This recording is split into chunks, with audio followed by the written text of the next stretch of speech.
Ambazonians, my dear fellow countrymen, good evening.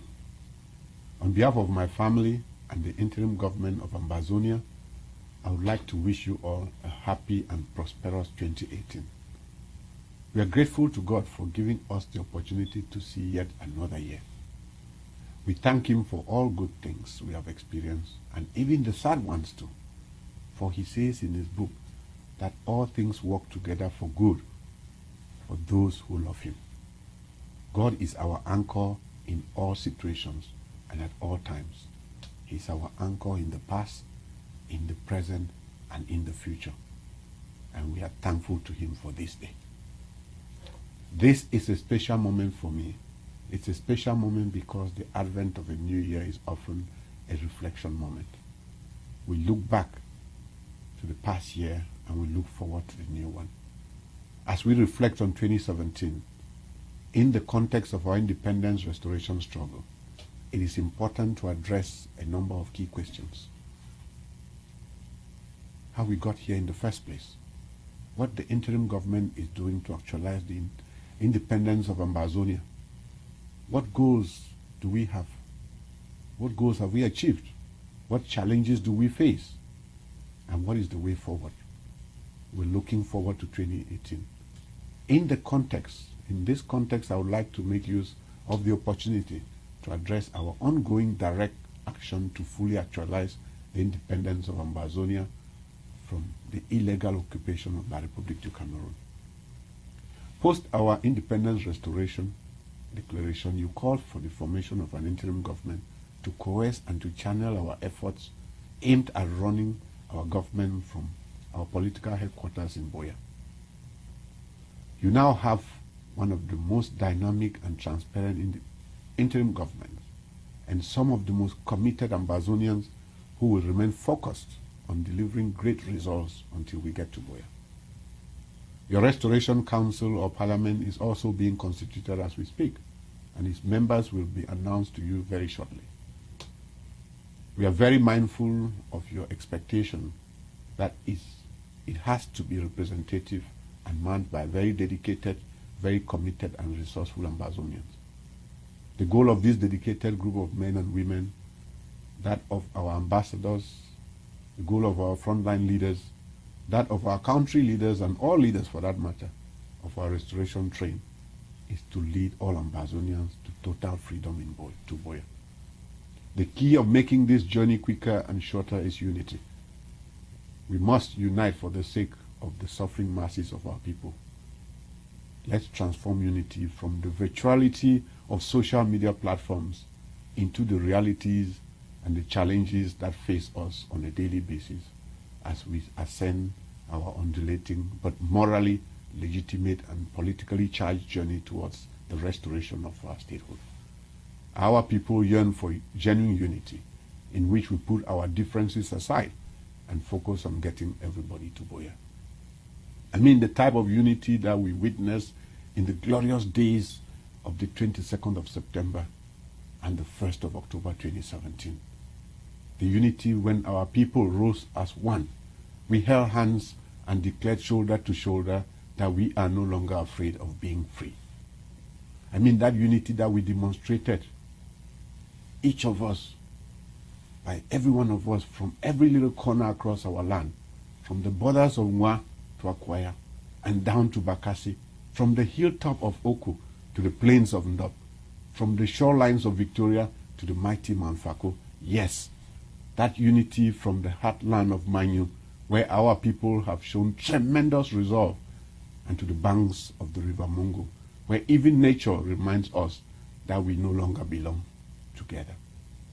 This is a patriotic call, and I appeal we heed to this call.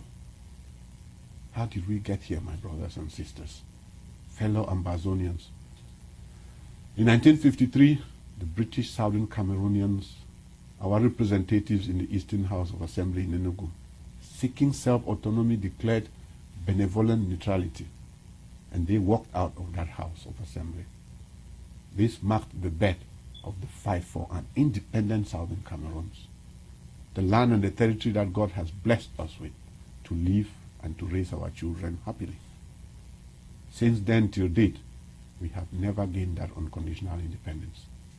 Our land has been illegally occupied, our resources indiscriminately exploited, and our people assimilated and marginalized in political, in economic and social spheres, in a strange union with La République du Cameroon, a union that never was since 1961. For more than half a century, we have been deprived of our inalienable right to life, our right to liberty, and our pursuit of happiness. Looking back, I am thinking of major political figures like Dr. Emmanuel Mbela Lifafa Endele, like John Gufoncha, like Solomon Tandemona, Augustine Gomjua. These people who believed in the vision of an independent Southern Cameroons. They fought till their dying times. I think of activists like Albert Mukong, who suffered brutal and inhumane treatment in the famous Kondengi prison for fighting injustice that engulfs Ambazonians within La République du Cameroon system. I think of statesmen like Ambassador Henry Fossum, whom I met only a couple of days ago. I think of Barrister from Goji Dinka, Molan Jolly Tumbe, Mfongalamfo, Augustine Dangam, and many others who have sacrificed their lives for the liberation of Ambazonia. I think of nationalists like Dr. Chuayaba, Dr. Ebenezer Akwanga, Bo Herbert, and a lot of us who live out seeking exile. They are all in exile fighting to free Southern Cameroon. I think of Supreme Court Justice Ayapo Labine, Barrister Felix Nkunwa Babala, Dr. Niba Fontem, who endured the stinking prisons in Kondengi and the set for standing up to La République to ensure that the educational and the legal systems are consistent with our culture and our values. I cannot leave out my friend, Comrade Deacon Tassang Wilfred, Barrister Bobga Harmony, Eyambe Elias, Shufai Blesberindi. They have stood up to this systematic assimilation. Our fathers and our patriots, you are the people who have brought us this far. If you don't remember why we are here, think of the students of the University of Buea who were raped, they were killed, they were arrested and bathed in sewage by armed forces of the Republic of Cameroon. Think of those protesting lawyers who were publicly beaten and humiliated by police officers, and their wigs and their robes have been seized. Think of when the Member of Parliament, our very own Honorable Wilbur Joseph, denounced La République's despicable repression of the university students in the rostrum, at the rostrum of the House of Assembly in Yaoundé. Then think of September 22nd, when millions of you and I, within the territory and abroad, we went across the world, peacefully attracted the international attention of our fight for freedom. Think of the 1st of October, our Restoration Declaration, when millions of you marched to the palaces following the declaration of our independence by the Governing Council. In return, what did we get? Our unarmed citizens who were carrying peace plans and shouting, "No violence, no violence." Our brothers and sisters were beaten, they were shot at, they were killed, they were kidnapped, some have simply disappeared by the forces of La République du Cameroon. If you still doubt why we are here, remember the over 400 Ambazonians who have been killed by armed security and paramilitary forces of La République du Cameroon during peaceful protests and assemblies. I'm thinking of Amin Benjamin, a computer engineer and a technology entrepreneur, a role model whose life was cut short in his prime by forces sent by Mr. Paul Biya. He was killed on the 1st of October. He studied in India and returned home in high spirits to invest in his own people. Little did he know that his life will be cut short. I'm thinking of the mayor of Ndu, Martin von Yembe, who was tear-gassed to death on the streets. Not on the streets, but in his home at his residence on the 1st of October. How about the over 800 injured through indiscriminate close-range live bullets fired by the forces sent by Mr. Biya? During peaceful demonstrations, how people have been killed. I'm thinking of the 93-year-old grandmother, Mrs. Sarah Afan in the corner, who now lives with a fractured head after armed soldiers break into her home, tortured her, and hit her forehead with the barrel of a gun. Additionally, I'm thinking of the young 14-year-old Winfela Alien Fola, who miraculously survived close-range live bullets that shattered her right eye and her face in Buea. She lost her sight and her ability to hear, and she might not even speak well for life. She is currently in need of finances to undergo reconstructive eye surgery abroad. Furthermore, I'm thinking of 24-year-old Zama Beldrin, who lives in Mancon. He was shot at the back at mile 6, Mancon, on the 1st of October. His spine was shattered beyond repair. He's now stuck onto a wheelchair for the rest of his life. At the time of the incident, Zama had completed high school and was looking forward, like every young man, to start university in the sciences. Think of the over 4,000 Ambazonians who are either locked up in jails across La Republic territory, kidnapped or simply disappeared, those who have been killed. I'm thinking of 42-year-old Zengjo Germain, a single mother of an 8-year-old son and an office assistant in Victoria. She was arbitrarily, like all the others, arrested from her residence on September 22nd. She was taken to Yaoundé and detained at SED. Later, she was charged with terrorism, sponsoring terrorism, and secession.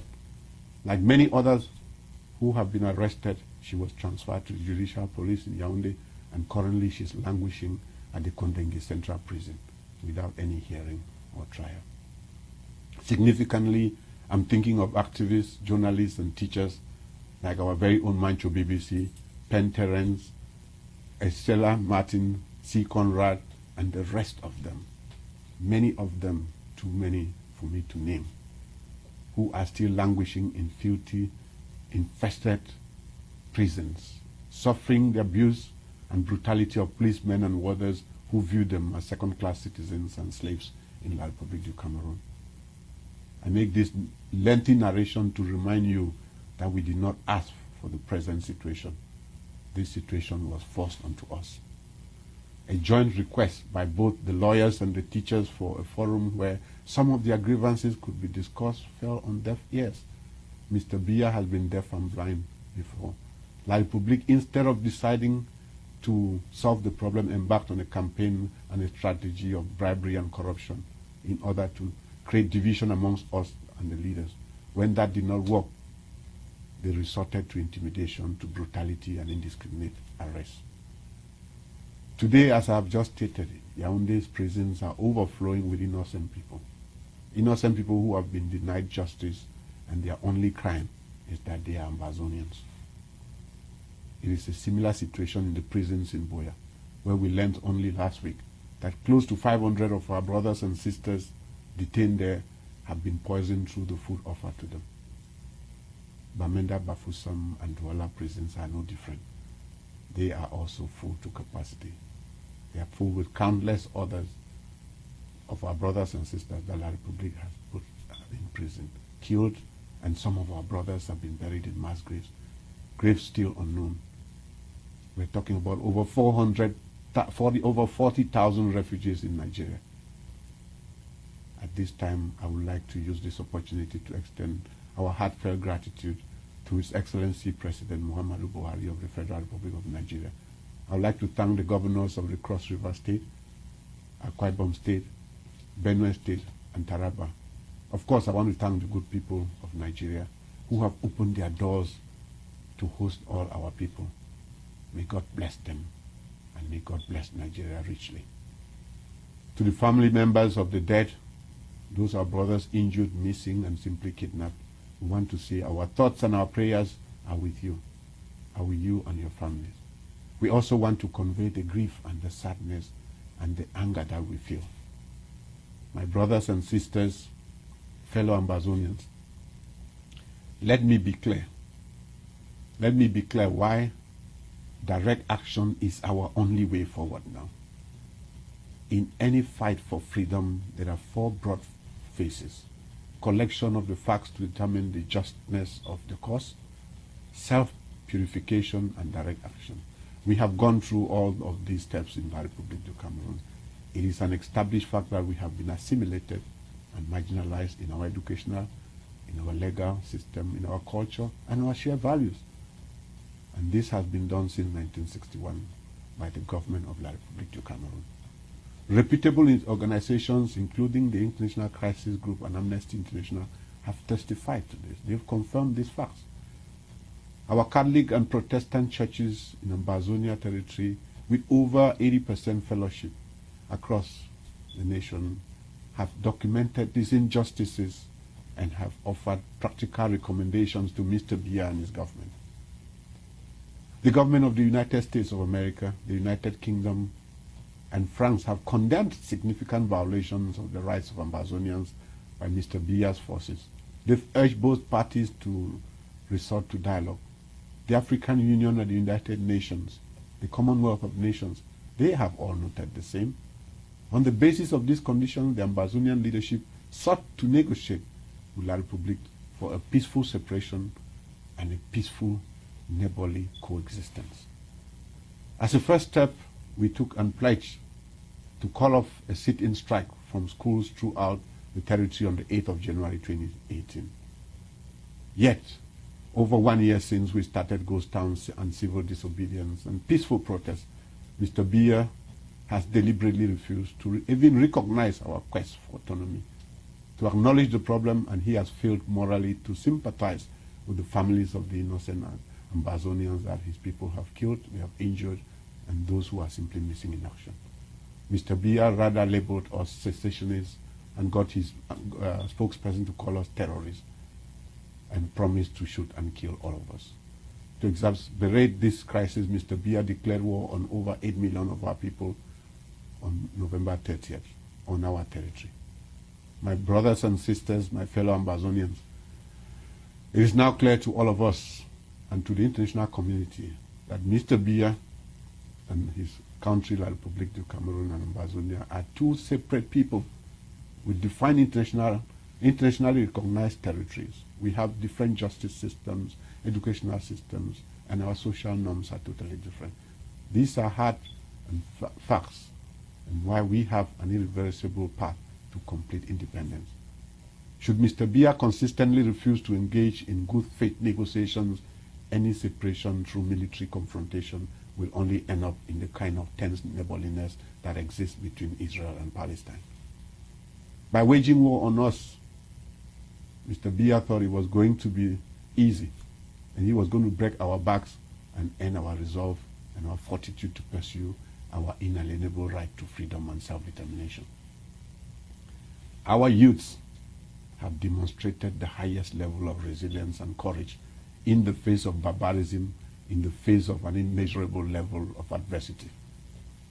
The resistance efforts demonstrated by our young men and women have taken Mr. Biya and his team by surprise, and his regime is truly embarrassed. I feel very privileged and proud that we are blessed with such youthful exuberance in Ambazonia.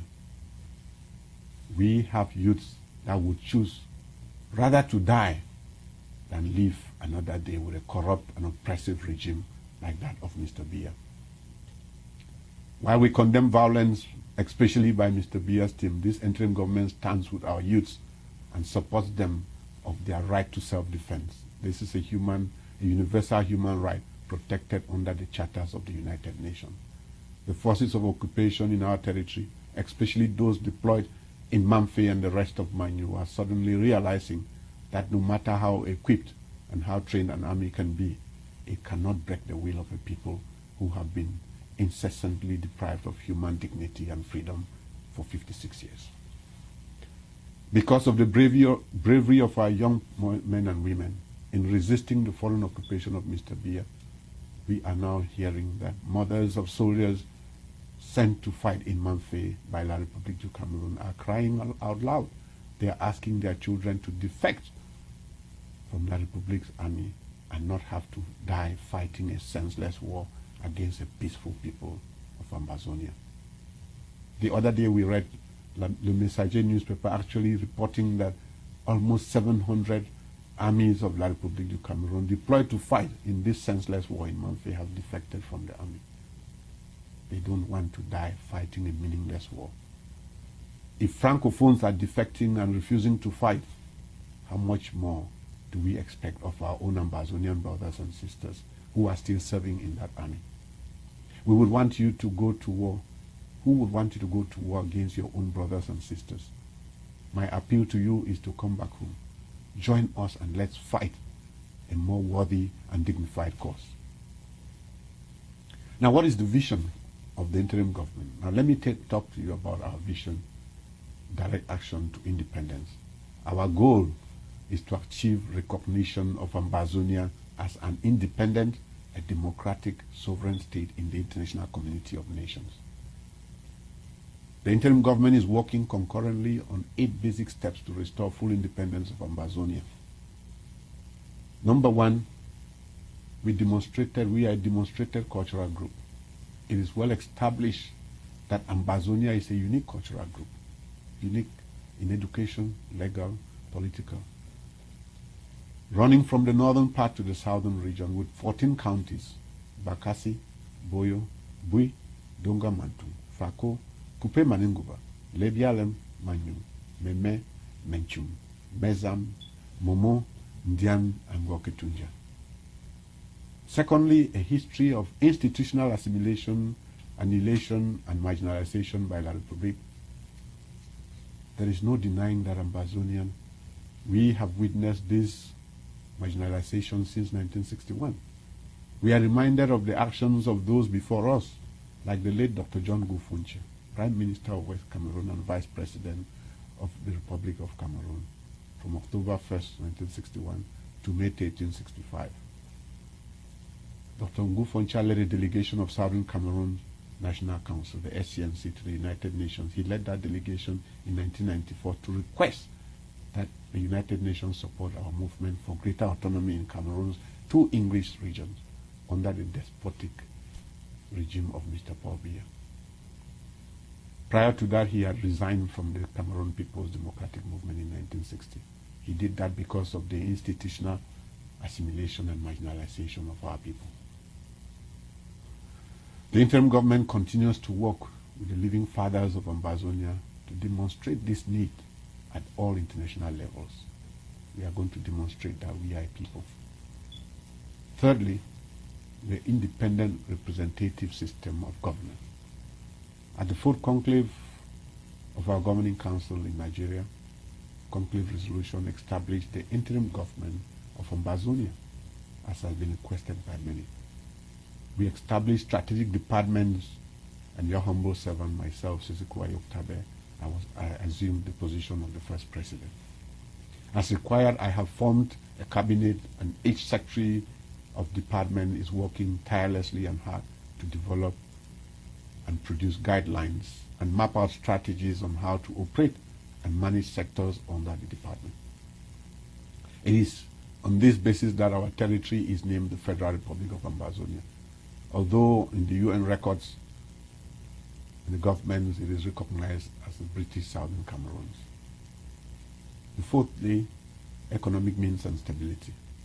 According to the report of August 2017 by the International Crisis Group, at the time of the independence referendum in 1961, the United Kingdom and some developing countries were against our full independence on the grounds that we would not be economically viable and that it was best to avoid the creation of microstates. That argument has since been proven wrong. The interim government is now preparing guidelines and developing rules and mapping operational strategies to demonstrate that Ambazonia has the economic means and stability to establish and protect our new state. These documents will further show that the economic means will not bankrupt La République du Cameroon upon our full independence. We are going to be a steady and stable economy. The fifth is that we have no other option. Independence is an inalienable right. The interim government is working very vigorously and hard with stakeholders to demonstrate that there is no other better option for us than independence. The International Crisis Group report affirms this Ambazonian right to independence.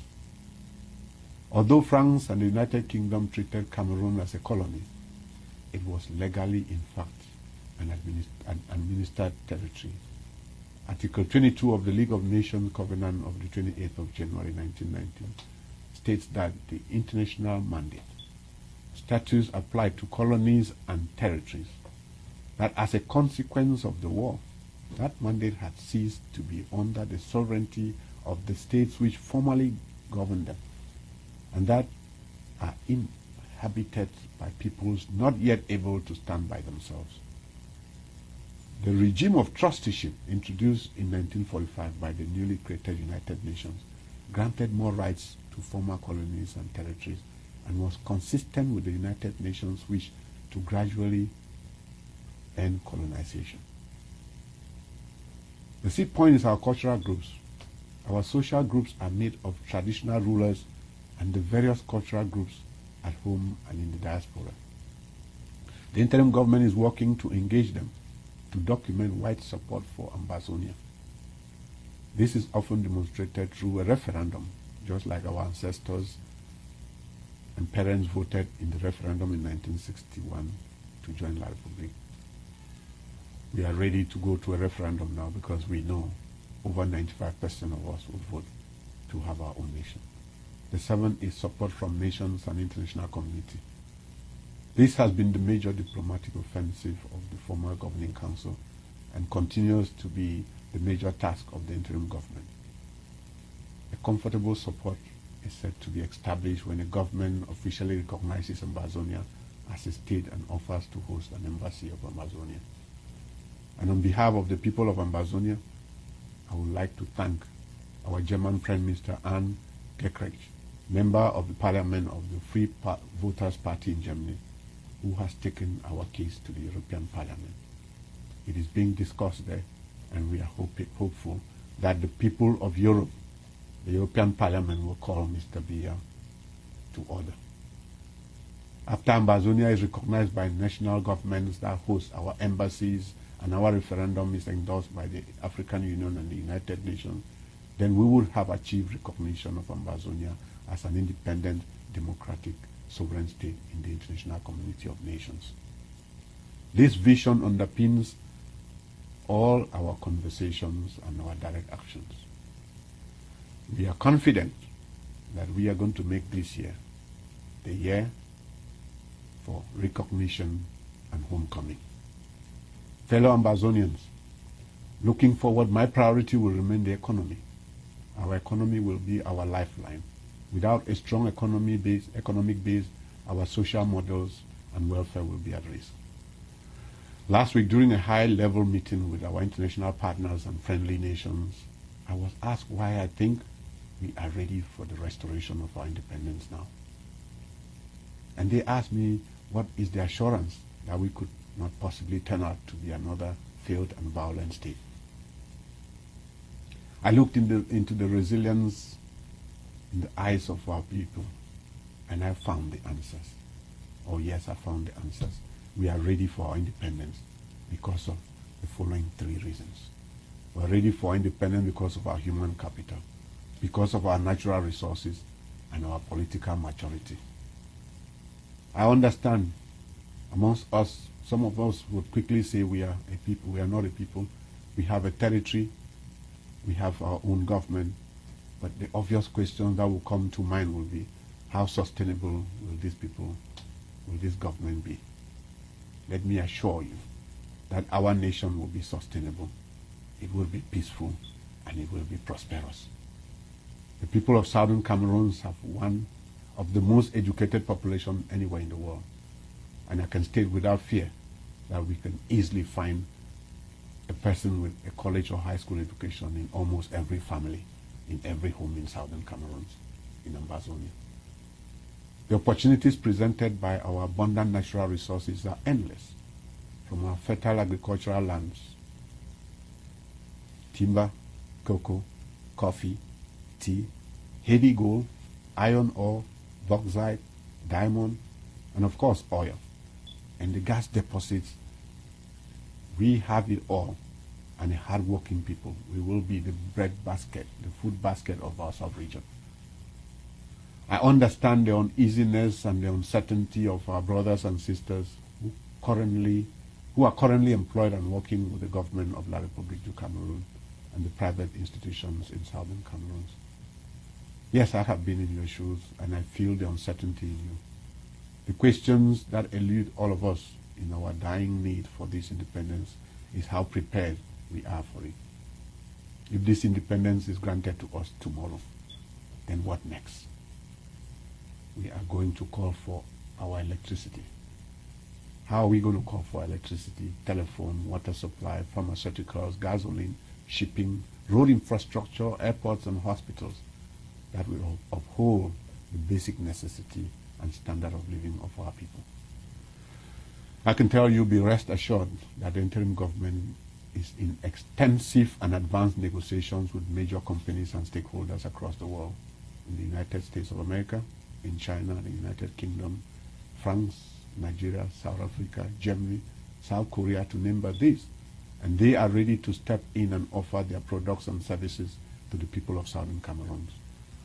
Be rest assured that there is a lot of work being done in the background, away from the noise and the frenzy of social media. And even Yaoundé is aware of some of these engagements that we have started with friendly nations. And this explains why they are desperate and on their assault on our people.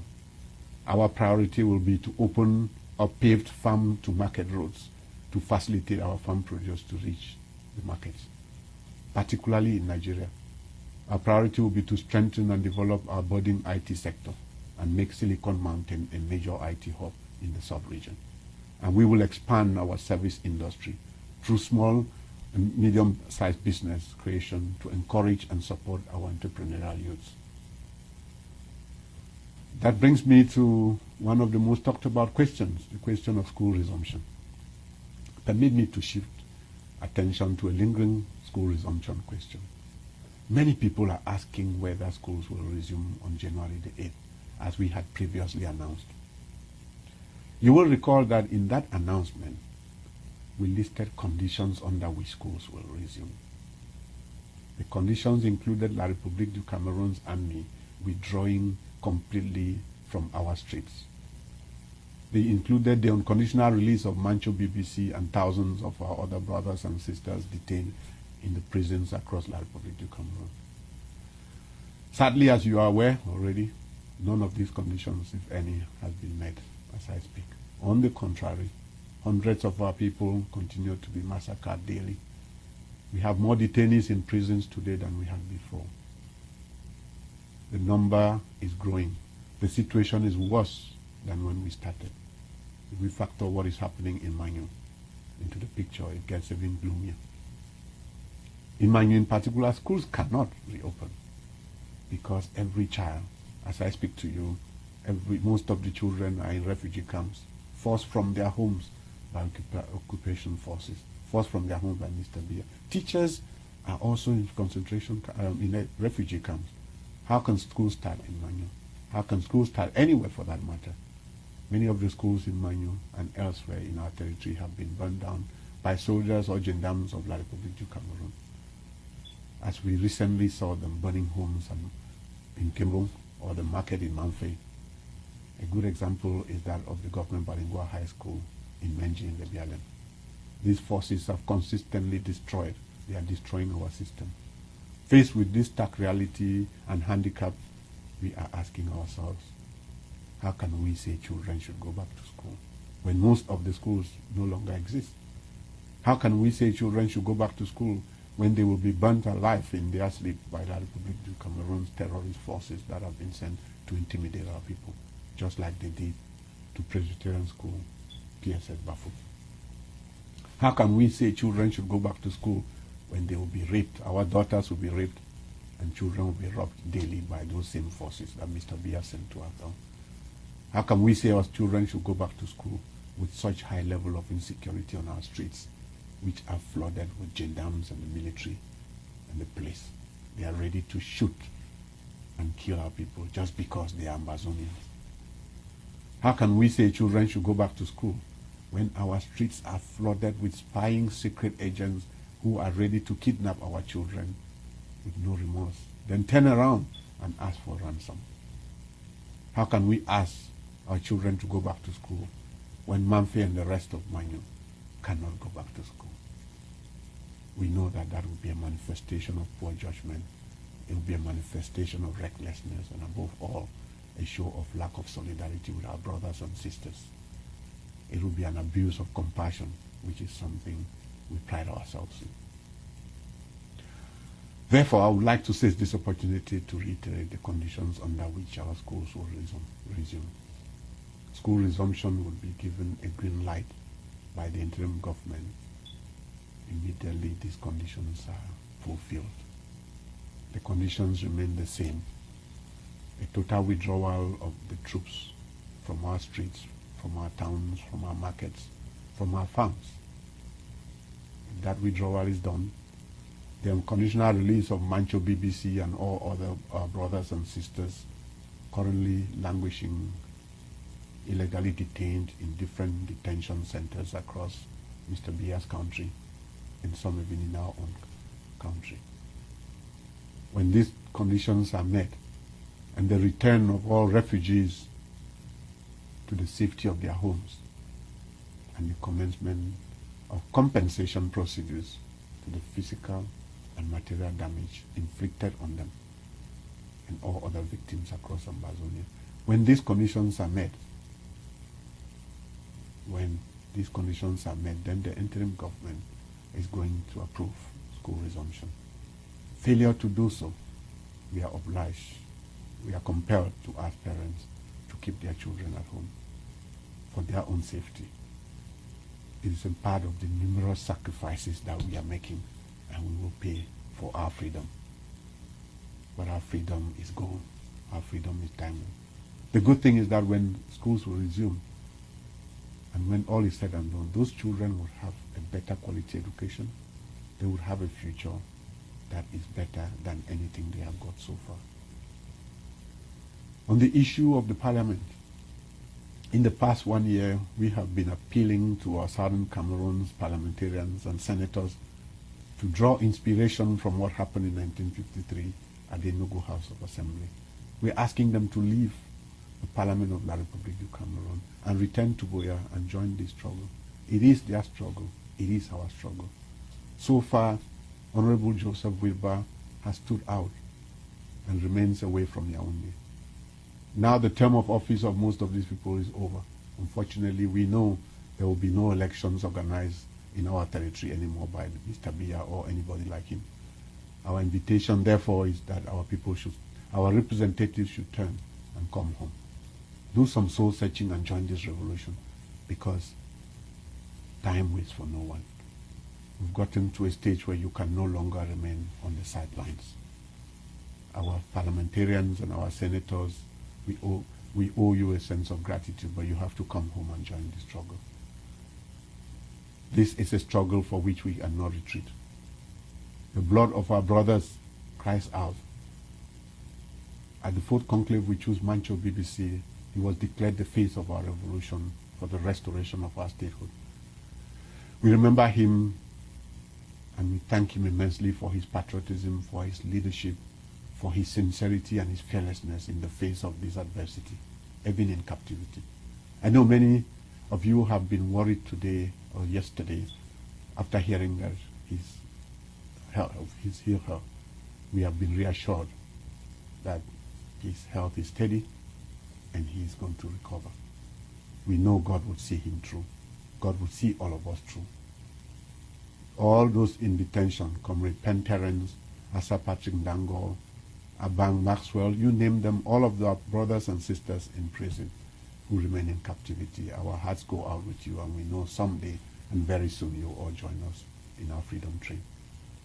When we look at honorable people like Fongoji Dinka, Ambassador Henry Fossong, Mullah John Litumbe, Dr. Fongaram Fopan Dangam, Professor Carson Anyangwe, and many more, we will never retreat nor surrender until the aspirations of a free Ambazonia, the dream of all of us, is seen.